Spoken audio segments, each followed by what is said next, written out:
Pasar otomotif Indonesia kini mulai ramai dengan mobil listrik. Bahkan, untuk mempercepat penggunaan mobil listrik di Indonesia, beberapa waktu lalu Presiden telah mengeluarkan instruksi soal penggunaan mobil listrik untuk para pejabat tinggi. Meski begitu, pastinya banyak yang masih ragu-ragu menggunakan mobil listrik, mengingat Indonesia merupakan negara tropis dengan curah hujan yang cukup tinggi.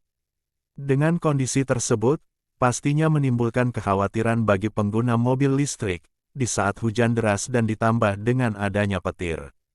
Buat kalian memiliki kekhawatiran soal itu, biar kalian tidak ragu lagi menggunakan mobil listrik, berikut kami berikan ulasannya.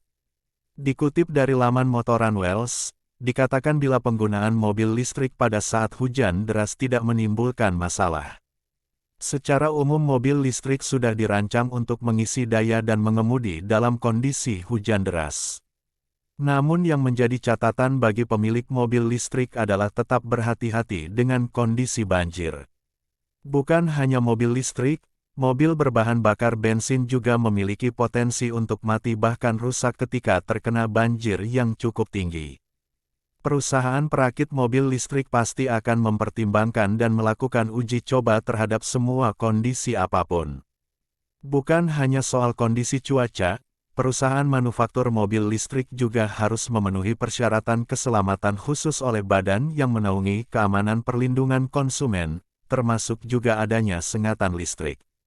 Berdasarkan atas survei yang dilakukan pada tahun 2018 terhadap pengendara mobil listrik di Inggris, sebagian besar merasa berisiko mengemudi mobil listrik di tengah hujan dan petir.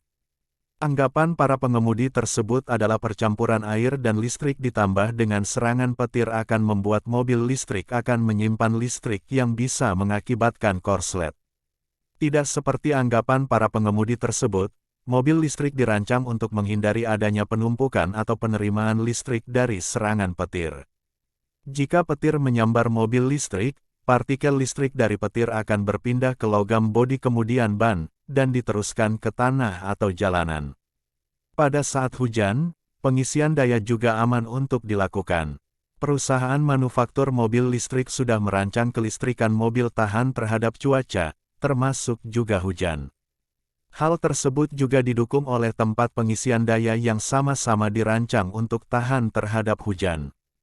Namun perlu diingat bahwa dalam kondisi petir yang cukup sering, sebaiknya tidak melakukan pengisian daya terhadap mobil listrik. Jalur petir yang sulit untuk diprediksi menjadi salah satu kondisi yang perlu diwaspadai. Dari serangkaian penjelasan mengenai kondisi mobil listrik yang tetap aman saat hujan deras dan petir, namun hal ini masih perlu penelitian lebih dalam dan menjadi bahan evaluasi untuk tahun-tahun mendatang.